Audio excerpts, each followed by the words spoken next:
I want you to stop for a second. Don't look at your phone.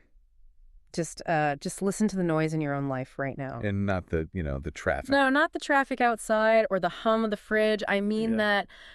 that low-level hum of anxiety that never really goes away. Hmm. The notification ping that shows you another video of police violence, that tightness in your chest when you scroll past a headline about a neighborhood struggle that feels like it's been going on for decades. It's a sensory overload, isn't it? It's sirens, it's arguments on your timeline, it's the pressure to just, pay the rent and survive. It's chaos. And when you're living in that, the instinct isn't to fight it. The instinct is to numb it. You almost have to, right? Just to Yeah. function. Because that noise, it creates this defensive wall. Right? When you are constantly bombarded by what Bob Marley called the crying of the children, the reaction is to put that wall up. You tune it out to protect your peace. You focus on your own lane because the system feels way too massive for any one person to take on. You tell yourself, I can't fix this, so I'm just going to survive it. And that is the tension we are stepping into for this deep dive. We're looking at a stack of sources today about a man who heard those exact same cries. Not on a smartphone. No, not on a phone, but in the concrete government yards of Trenchtown, Jamaica. And he made a very, very specific decision. He decided he wasn't going to tune them out. Numbing himself just wasn't an option. We are talking about Bob Marley. But I think we need to be clear right off the bat. We are not talking about the Bob Marley on the dorm room poster. No. We aren't talking about the everything's going to be all right, Yeah. Pleasant vacation vibe that gets played at beach resorts. Which is how so much of the world sees him now, right? As this soft, gentle, stoner icon. But when you look at these historical accounts, that is a completely sanitized version of the man. It really is. It feels like the edges have been sanded off. The sources paint a picture of a warrior, a man who declared a literal spiritual war against the system he called Babylon. And that's what this depth dive is really about. It's about understanding that war. It's Yeah. about how Marley took the philosophy of Marcus Garvey and, well, he turned it into a weapon made of sound. So the question we're posing to you right at the top is this. When you hear the cries of the vulnerable in your feed or on your block, do you shut down? Or do you find a way to stand firm? Let's get into the man himself, because to understand the philosophy, you have to understand the environment that forged it. Trenchtown. You cannot understand the message without understanding the place. Now, historically, we know he was born in rural 9 Miles, but his identity was really forged when he moved to Kingston. And in the notes, you describe Trenchtown not just as a location, but as a metaphor. What do you mean by that? Well, think about the layout. These are government yards, concrete jungles. It was a slum, yes, but for Marley, it became a microcosm of the entire African diaspora experience. It was a place of extreme poverty, but also of, immense dignity. People were packed together, sharing resources, sharing struggles. It was the incubator. The pressure cooker. Exactly. Yeah. You don't get the whalers without the pressure cooker of Trenchtown. It represents the resilience of Black people in the West who were given the worst conditions, and from that, created culture that changed the entire world. And that's where he starts to define the enemy. He starts using this term Babylon. Mm-hmm. And I think for a lot of people listening, maybe even for me at one point, Babylon just feels like slang for the police. Right, but it's so much deeper than that. It's way deeper. If you limit Babylon to just the police, you miss the whole point of his music. The whole point. Babylon, in the worldview Marley adopted, is the entire interlocking system of oppression. It's the colonial legacy, it's the predatory capitalist structures that keep the poor in the yards while the rich live up in the hills. It's even the church in some ways. Yes, specifically the colonial church, telling poor people to suffer now for a reward in heaven later. So it's the ideology. That's it. It is the ideology that holds one race superior and another inferior. It is the machine that grinds people down. Which brings us to that song, War. When I listened to this track again for this deep dive, it hit differently. It feels less like a song and more like a manifesto. That's because War isn't really a song in the traditional sense. It's a speech. A speech. It's a speech by Haile Selassie, the Emperor of Ethiopia, set to reggae music. Marley is quoting Selassie almost verbatim. He is saying that until basic human rights are guaranteed to all, without regard to race, there will be war. He's identifying that the root cause of the chaos isn't just bad people. It's a diseased system. The lyrics are so specific. Until the philosophy which holds one race superior and another inferior is finally and permanently discredited and abandoned, everywhere is war. And he means war in the streets, war in the mind, war in the economy. He's diagnosing the sickness. So his mission wasn't to entertain the victims of that sickness. It was to bang on the doors of comfort. You look at his trajectory, starting with the early ska and rocksteady days, moving into the Roots era. It gets more militant. It really does. It evolves. Take get up, stand up. I mean, that is not a suggestion. That is a physical demand. Get up, stand up is the street-level protest, is Marley and Peter Tosh saying, stop waiting for Jesus to come and fix your problems. It challenges that religious passivity we just mentioned. He's saying, preacher man, don't tell me heaven is under the earth.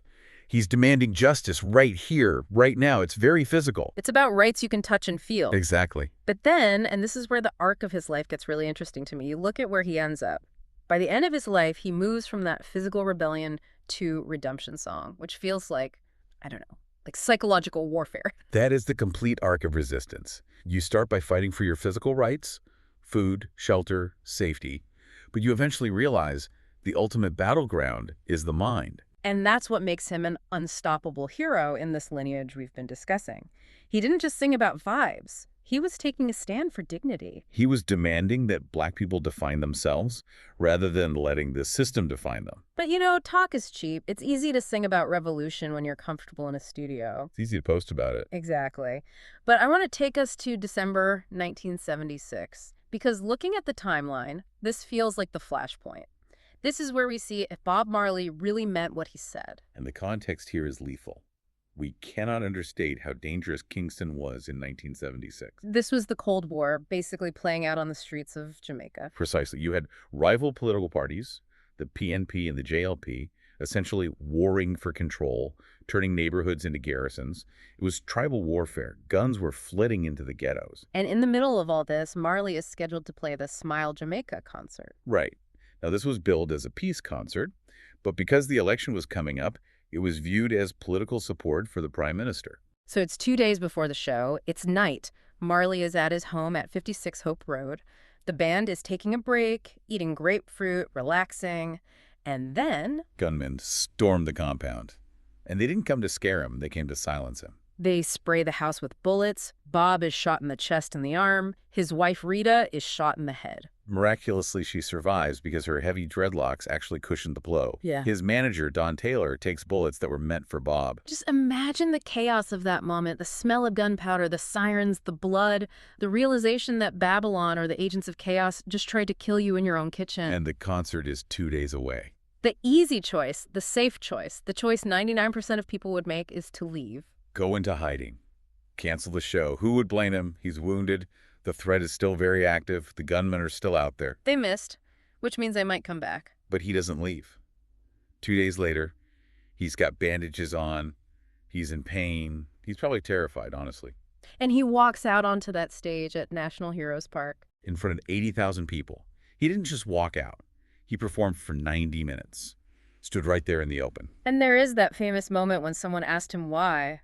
Why risk your life to play a gig? Why not just recover? And his response is the definition of a warrior's mindset. Yeah. He said, the people who are trying to make this world worse aren't taking a day off. How can I? Wow, that hits hard. The people trying to make the world worse aren't taking a day off.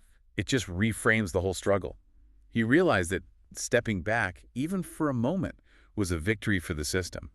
If he went silent, fear won. By standing on that stage, he wasn't just singing, he was showing that the bullet didn't work. The intimidation didn't work. He was showing the people in the crowd that they didn't have to be afraid either. It reminds me of the One Love Peace concert in 1978, a couple of years later. This is the moment where he brings the two rival political leaders, Manley and Siga, on stage. These guys are the heads of the factions killing each other in the streets. And he makes them join hands. He literally forced them to touch each other to acknowledge their shared humanity in front of everyone. He was standing between the generals of two opposing armies and commanding peace, in the middle of a war zone. So, for you listening right now, I think the parallel is clear. When the system pushes back against your voice, when you feel that intimidation or that pressure to just be quiet and stay safe, do you shrink? Or do you find a way to turn the volume up like Bob did? That's the question. Yeah. And I think to understand how he found that strength, we have to look at his blueprint. Because Bob Marley wasn't just operating on instinct, He was a student. Right, he was a student of Marcus Garvey. We can't talk about Marley without talking about Garvey. Impossible. Marley was the amplifier for Garvey's philosophy. Yeah. Garvey wrote the blueprint in the 1920s and 30s. Marley put it on the radio in the 70s. And we can break this down into that head, heart, and hands framework we've used before. Let's start with the head, the mindset. And we have to go back to it's the holy grail of lyrics here. Redemption song. Emancipate yourselves from mental slavery. None but ourselves can free our minds. I think a lot of people hum that, but they don't realize that is a direct quote. It is a direct paraphrase of a speech Marcus Garvey gave in Nova Scotia in 1937. And the lesson there is the head alignment. Garvey and Marley are teaching us that physical freedom is incomplete without mental freedom. So the old pirates can rob you, they can sell you to the merchant ships, they can physically enslave the body. But they cannot own the mind unless you let them. That is the crucial distinction.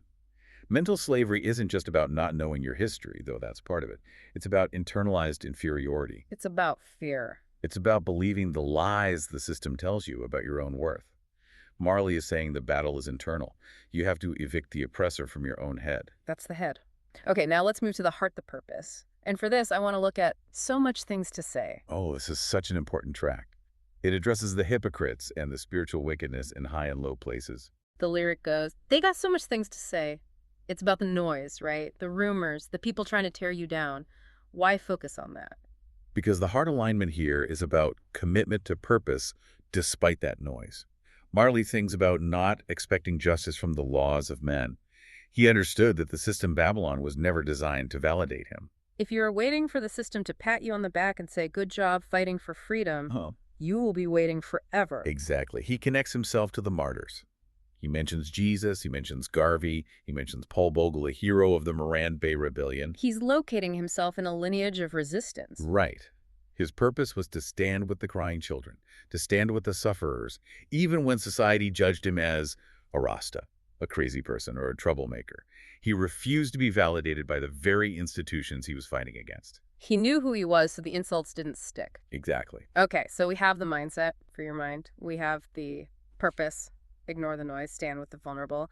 Now we need the hands, the action. And for this, we have to talk about the Survival album from 1979. This is Marley at his most militant. If you look at the album cover, there's no picture of Bob smiling. It's just flags. Flags of independent African nations. This wasn't subtle. This was Pan-Africanism on vinyl. Not at all. Yeah. This is the hands alignment. He is using his craft, his music, as a literal tool for political unification. We have to talk about the song Zimbabwe. This is one of my favorite stories in the research. He didn't just write a song called Zimbabwe from a comfortable studio in London and, leave it at that. No. In 1980, Zimbabwe was finally winning its independence from British colonial rule. Rhodesia was falling. Marley was invited to perform at the official celebration. But he didn't just go, he paid for it. He paid for it. He chartered a 707 to fly his equipment and band in from London.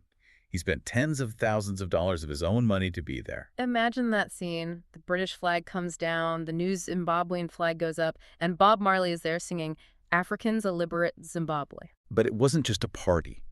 There was chaos outside the stadium. Thousands of people were trying to get in to see Bob, and the police panicked and fired tear gas. Oh, wow. The tear gas drifted onto the stage. The band actually stopped playing and left the stage because they couldn't breathe. But Bob stayed. Bob stayed. He stood there in the smoke. He waved the band back, and he said, now we'll find out who are the real revolutionaries. That is hand. That is action. He was there while the tear gas was still drifting in the air. He put his body and his art on the line to physically be part of the celebration of Black freedom. And then you have Africa Unite on the same album. Which is a call for the diaspora, for Africans in the West, in the Caribbean, in America, to organize. It's not just a nice idea. It's a strategy. It's using your specific gift to drive the revolution forward. He used his music to unite a continent.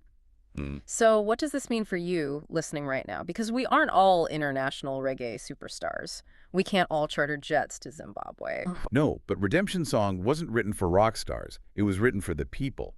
It is a lived requirement. That line, emancipate yourselves from mental slavery, is a command. It is an assignment. So here is the challenge for this week. We want to move you from being a spectator of the crying children to an active participant. We want you to identify one situation this week where you usually scroll past the pain. Maybe it's a local injustice in your town. Maybe it's a family struggle you've been avoiding because it's messy. Or a community issue that you feel powerless to fix. Instead of tuning it out to survive, instead of numbing yourself, take one concrete action. And it doesn't have to be massive. If you're in a corporate job, maybe it means speaking up in a meeting where a biased comment is made.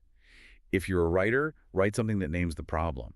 If you see a neighbor struggling, offer specific support. Treat your gifts, whether you are a coder, a writer, a teacher, a nurse, treat those skills as weapons against mental slavery, just like Marley used his guitar. Ask yourself, how can I use what is in my hands to help free someone else's mind or to relieve someone else's suffering?